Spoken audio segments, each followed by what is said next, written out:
Hello, Namaste. Welcome to the Best Preparation, our YouTube channel for learning English language. Please don't forget to subscribe this channel, share this video to your friends, like and comment. Now, let's move on to today's topic. Okay. यहाँ हेर्नुहोस् त after को आज राम्रोसँग सिक्नु पर्ने छ। After मात्र होइन, टिल, अनटिल अनि as soon as, when, before जस्ता शब्दहरूको प्रयोग कसरी गर्न सकिन्छ अंग्रेजीमा र यिनीहरूको नेपाली अर्थ के हो त्यसको बारेमा छलफल हुँदैछ आज। अब हामीले दैनिक जीवनमा यस्तो भएपछि यसो हुन्छ भनेर बोलिराख्छौं। कहिले भन्छौं म घर पुगेपछि तिमीलाई फोन गर्छु भन्छौं। कहिले भन्छौं पढाइ सकेपछि, मेरो पढाइ सिध्याएपछि यस्तो गर्नेछु भन्छौं। यस्तो पछि भन्ने शब्द चाहिँ आफ्टरले लिएर आउँछ। आफ्टर को मिनिङ छ पछाडी, पछि। यहाँ हेर्नुहोस् त डाक्टरले भन्दैछ यो औषधि खाएपछि तपाईलाई ठीक हुनेछ, तपाईलाई सन्चो हुनेछ, आराम हुनेछ। अब हेर्नुहोस् त You will feel better after you take this medicine. Okay? You will feel better after you take this medicine. भनेपछि यो औषधि खाएपछि तपाईलाई ठीक हुनेछ। अब यहाँबाट सुरु गर्यो भने के हुन्छ भन्दा यहाँ पुगेर कमा लाग्छ। After you take this medicine, you will feel better भनेर भनिन्छ। अहिले कमा छैन, रेगुलर बोलिन्छ।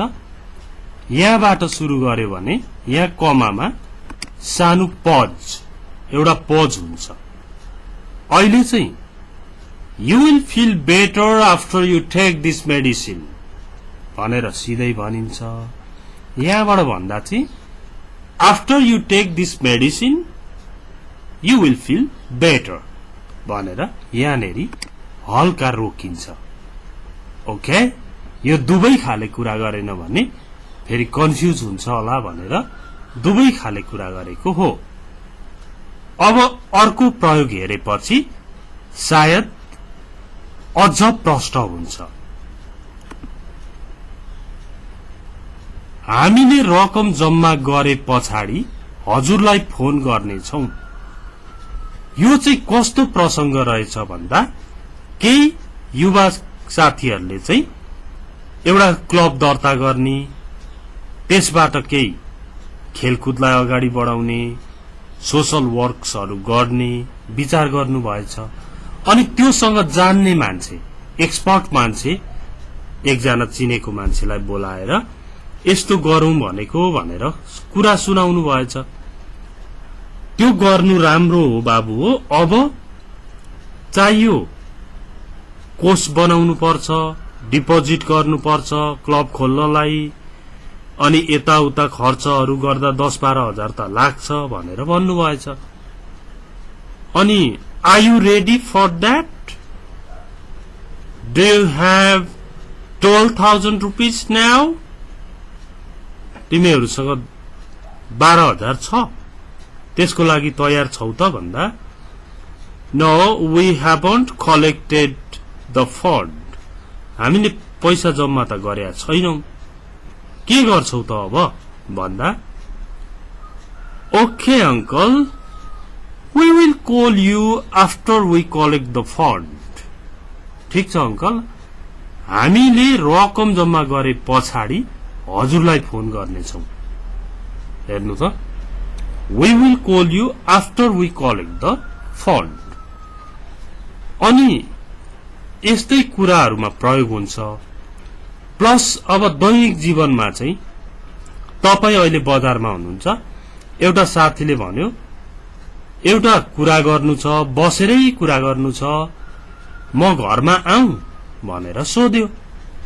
अहिले म बजारमा छु हेर, म घर आए पछाडि तिमीलाई फोन गर्छु है भन्दाखेरि नि I will call you after I get back home। हेर्नु त, now I'm in market, I'll call you after I get back home। म घर आए पछाडि तिमीलाई फोन गर्छु है भनेर भनेको। यस्तै अब म पढाइ पूरा गरे पछाडि व्यवसाय सुरु गर्छु भन्दा नि I will start a business after I complete my study। Okay, I'll start a business after I complete my study। यसरी दैनिक जीवनमा प्रयोग हुन्छ। अब एउटा इक्जाम्पल छ आफ्टरको, त्यसपछि अन्टिल टिलहरुको आउँछ। आफ्टर पछि भर्बमा आईएनजी लाउने चलन पनि छ। त्यो झनै तपाई अहिलेको अहिले धेरै सेन्टेन्सहरु बनाउन सक्ने हुनुहुन्छ। जस्तो यो तालिम पूरा गरे पछाडि म जब सुरु गर्ने छु भन्दा after completing this training I'll start a job। Okay, यस्तो हुन्छ भने तपाईले अब यो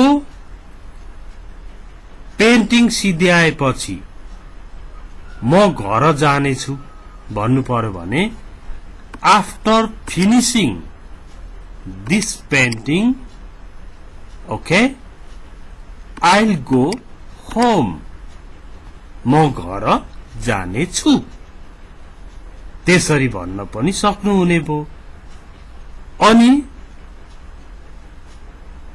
यो काम सिध्याएपछि म तिमीलाई फोन गर्ने छु भन्दा चाहिँ के भन्ने, after finishing this work I'll call you।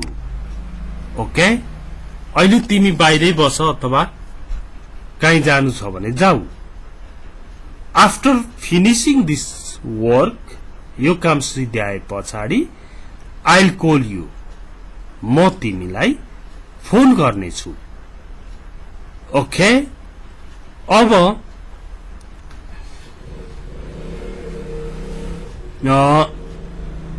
तपाईले भन्नुभयो म नेपाल आएपछि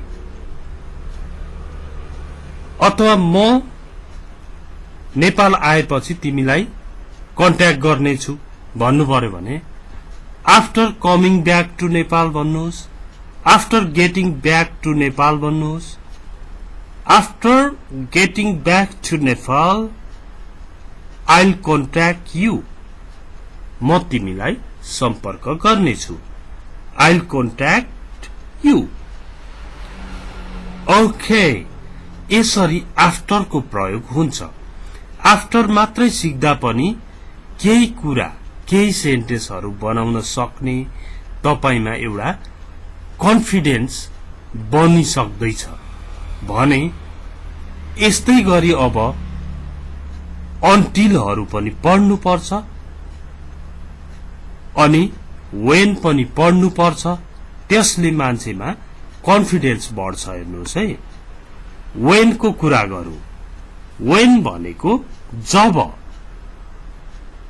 वेन, यहाँ हेर्नुहोस् त, जब म बोसलाई भेट्छु म उहाँलाई तिम्रो समस्याको बारेमा बताउने छु।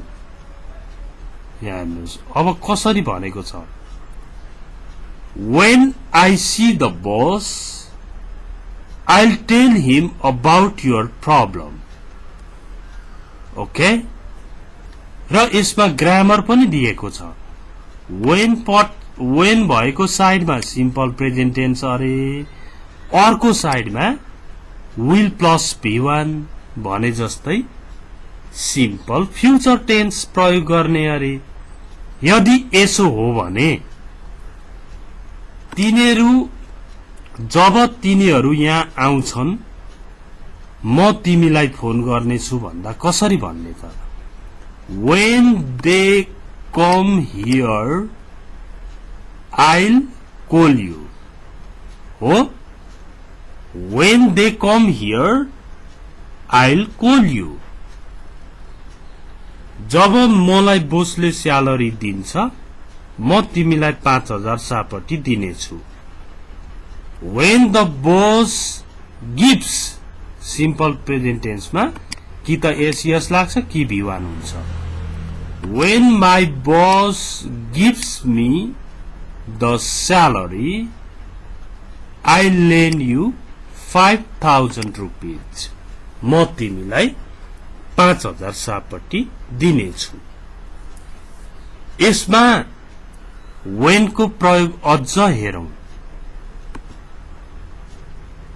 जब ऊ कामबाट घरमा आउँछ उसले तिमीलाई फोन गर्नेछ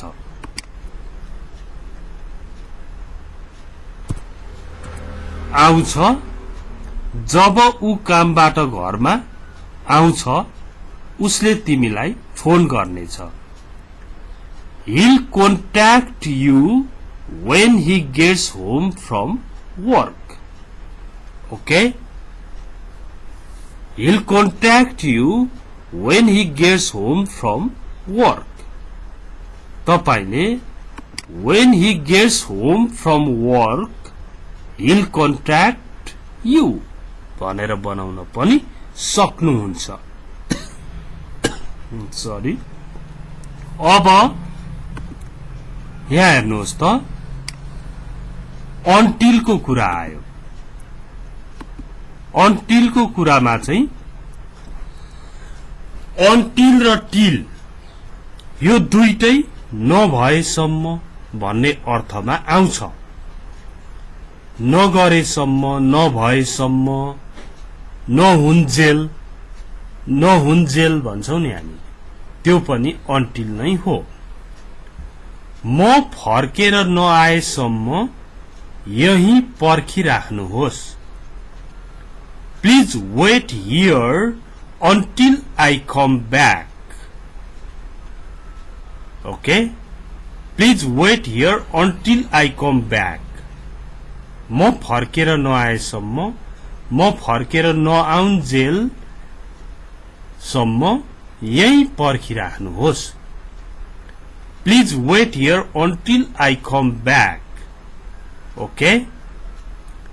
अब till र until लाई तपाईले यहाँनेरि till लगाए पनि बिग्रिदैन एउटै मिनिङ हो यहाँ हेर्नुहोस् त तिमीले यो नसिध्याएसम्म टिभी हेर्न पाउँदैनौ हेर्नु है You can't watch TV till you finish it. तिमीले यो नसिध्याएसम्म टिभी हेर्न सक्दैनौ भनेकै पाउँदैनौ क्यानको चाहिँ परमिसन दिन अथवा नदिन पनि प्रयोग गरिन्छ त्यस अर्थमा पाउँदैनौ You can't watch TV till you finish it. अनि यसको प्रयोग कस्तो हुन्छ त भन्दा तपाईले बच्चालाई टिभी हेर्छु भन तिमीले होमवर्क नसिध्याएसम्म टिभी हेर्न पाउँदैनौ You can't watch TV till you finish your homework. Till you complete your homework. You can't watch TV until you complete your homework. Until you complete your homework भनेकै till you complete your homework. यसरी प्रयोग गर्न सकिन्छ। त्यस्तै अब आयो as soon as। सुन भनेको चाँडै, तुरुन्तै, लगत्तै, लगत्तै पनि यही हो, सरी, तुरुन्तै अथवा लगत्तै।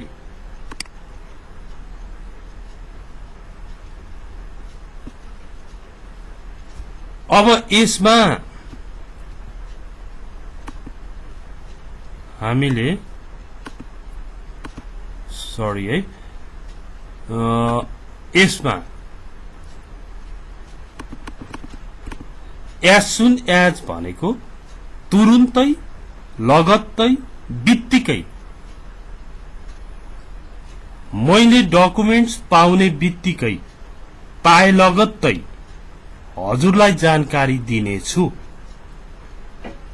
I'll inform you as soon as I get the documents.